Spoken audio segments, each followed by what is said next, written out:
Smelly Jemele, my boo! Oh, how I've missed you. I mean, look at this face.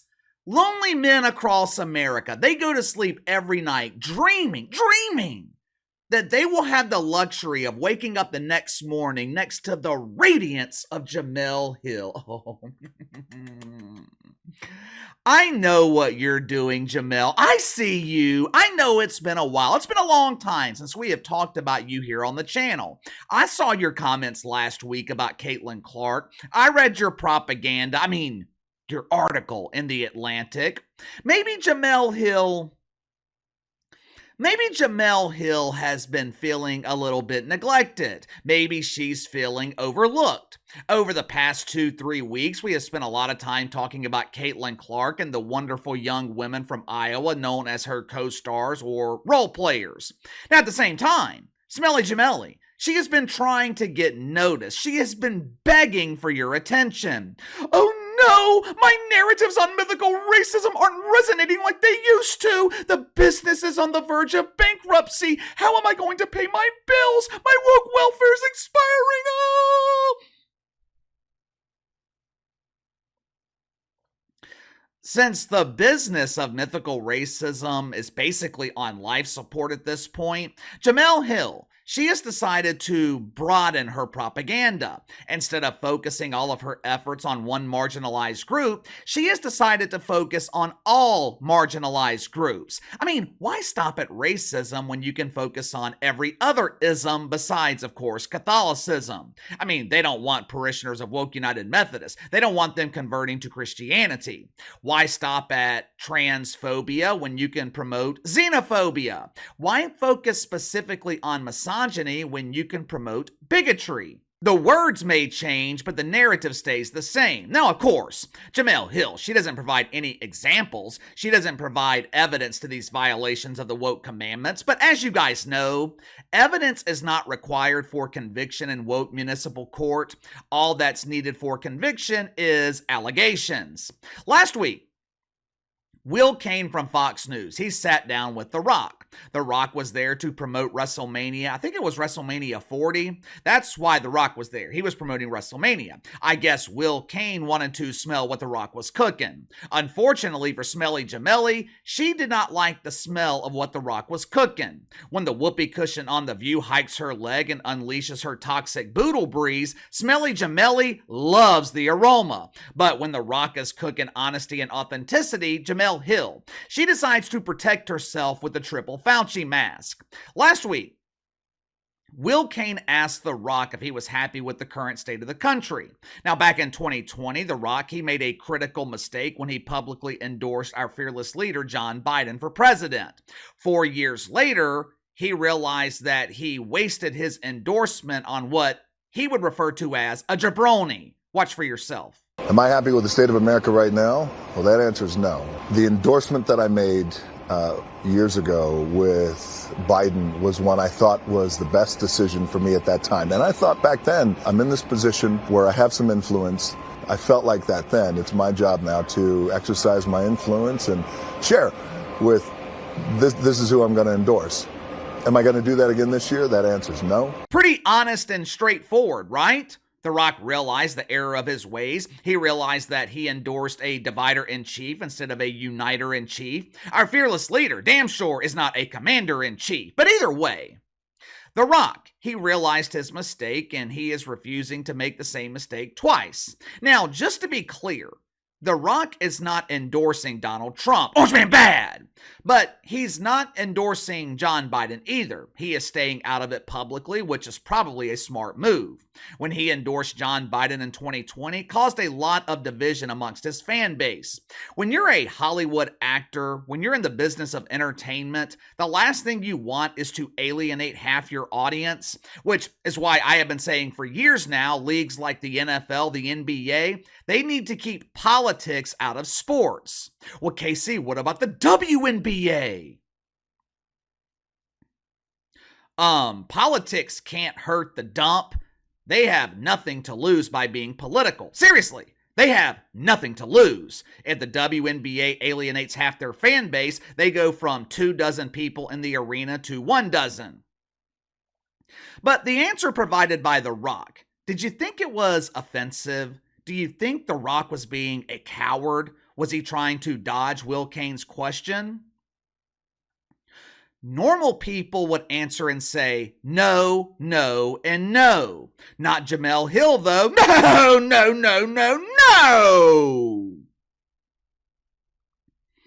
Wait a minute. Let me correct that. Not Jemele Hill, though. Yes, yes, yes. The answer to all three questions would be yes. According to Jemele Hill, The Rock was being a coward by refusing to endorse John Biden. Jemele Hill, she decided to go one-on-one with the great one. Watch for yourself. That is the most statement, non-statement I've ever heard. That's the kind of, frankly, political cowardice that's hard to respect. I don't understand how Joe Biden is the divisive one when what he's running against is pushing bigotry, xenophobia, every other phobia and ism you could possibly name. That is what they're literally campaigning on. Joe Biden is not campaigning on those same things. If he wants to stop the division, then he shouldn't at all make it seem like he is aligned with the side that is pushing only division. That's their entire agenda. They have no policy. All the entire thing that they have is to get you to hate somebody else that you perceive is lower on the totem pole than you. You've made your decision that you are voting for xenophobia and bigotry and all these other things that you claim to stand against. So I just thought that wasn't his best moment. And it was so unnecessary, too, because I don't know, I wasn't going around wondering who The Rock was voting for. First of all, this is one of my biggest problems with the mainstream media. And I don't know, I guess Dan Le Batard is considered to be mainstream media, but this is one of my problems, and it's the reason that Jemele Hill will only agree to appear on friendly platforms. As soon as she said, they are campaigning on bigotry, they are campaigning on xenophobia, Dan Le Batard should have interrupted her. He should have paused the toxic mouth farts and said, give me an example. Give me one example of Donald Trump campaigning on bigotry. Give me one example of his supporters who are constantly labeled with negative connotations like the cult of MAGA Republicans, white Christian nationalists. Give me one example of this bigotry and xenophobia. Where is it? Did you notice that Jemele Hill didn't mention mythical racism? That was the default label 4 years ago. How come this isn't the narrative in 2024? I wonder why. I wonder if it has anything to do with the fact that the narrative of mythical racism is no longer resonating with most of the American population. Jamal Hill also claimed that the leader of the orange race, he is not running his campaign on policy. Now, obviously, that couldn't be further from the truth, but even if it was, at least Donald Trump is running, at least he's campaigning. Deacons at Woke United Methodist, they are once again hiding John Biden in his Delaware dungeon. Has Johnny B. Biden been on the campaign trail recently? Well, Casey, he's busy running the country. Yeah, directly into the pooper. This is what they do. This is what the mainstream media does.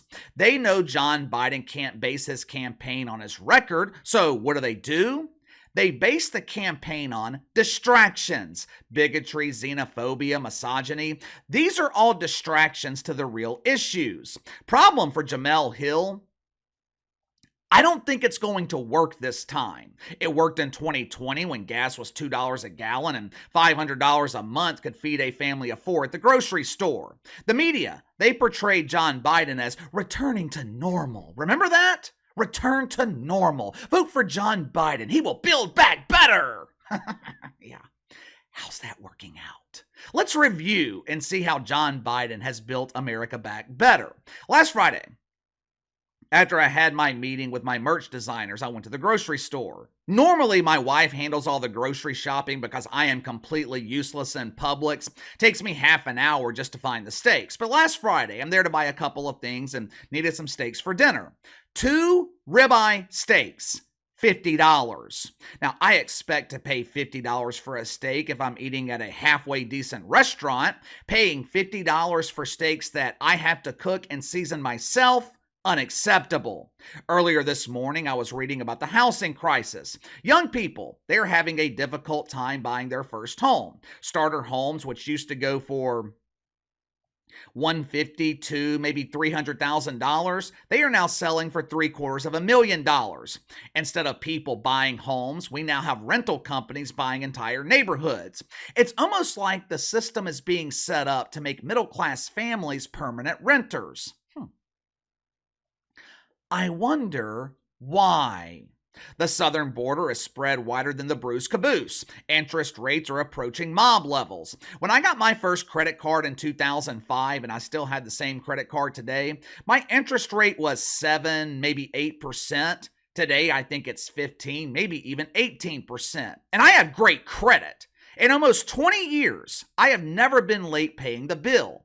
There are conflicts all over the world. The media is demonizing half the country, and Jemele Hill wants us to vote for 4 more years of John Biden? Towards the end of the clip, Smelly Jemele, she said something to the effect of, "I don't know why The Rock said this. It was so unnecessary. I wasn't going around wondering who The Rock was voting for." First of all, the reason The Rock said this is because he was asked. That's what honest people do. They're asked a question, they give an honest answer. Number 2, I thought it was interesting that Jemele Hill claimed that this was unnecessary and she wasn't clamoring for The Rock's opinion. If The Rock had voiced his support for John Biden, do you think Smelly Jemele feels this way? More importantly, I thought it was interesting that Jemele Hill didn't want The Rock's opinion. The reason this is so interesting, 90% of the country, maybe 99% of the country, does not give a shit about Jemele Hill's opinion. Yet, for some reason, she feels the unnecessary need to voice her opinion on everything. Last week, she complained that Caitlin Clark receives more media coverage than black players. Back in January, she claimed that Aaron Rodgers was stupid. Remember when Dan Campbell was hired by the Detroit Lions? Jemele Hill whined and complained. She insinuated that the only reason Dan Campbell was hired was because of his white privilege. Dan Campbell turns the franchise around, damn near leads the Lions to the Super Bowl. All of a sudden, Jemele Hill strangely silent. The truth is, Jemele Hill is desperate for attention. Go look at her Twitter feed. When she is tweeting about day-to-day things, TV shows or movies, Jemele Hill barely noticed. As soon as she tweets about racism or misogyny, bigotry, white privilege, her impressions quadruple. What's that old saying, follow the money? This is her business. This is what Jemele Hill does for a living. But give me your thoughts on this. Jemele Hill goes one-on-one with the great one. And not only does she lose, she once again humiliates herself in the process. Is it really worth it? Is it really worth being an embarrassment just for money? No one takes Jemele Hill seriously. I mean, she's got money. She has pretend friends in the mainstream media, but she has no credibility. Is it really worth selling your integrity for money? You let me know. Sound off in the comments below. Like, subscribe, share the video. I appreciate your support. Best way to contact me is by email at btlkc84@gmail.com, KC_BTL84 on Twitter. I'll see you guys later.